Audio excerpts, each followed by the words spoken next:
این بعضی وقتا آدم داستان زندگی شبیه چیزی میمونه که با زنجیر بستنت به دیوار بتونی خیلی مستحکم بزرگ و نمیتونی حرکت کنی.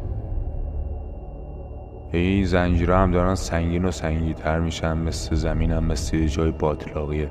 زنجیرها دارن فرو میرن توش و تو هم کم کم از پاشنه پات شروع میشه و داری فرو میری توش. یکم که میگذره میبینی تا زانو، تا سینه، تا خرخره فرو رفته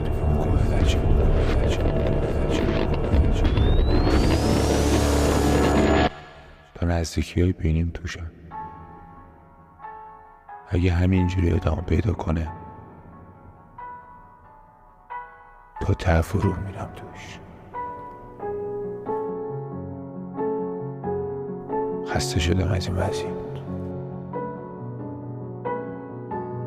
بیا یه فکری به حالمون کنیم، یا تمام کنیم یا تمام شیم.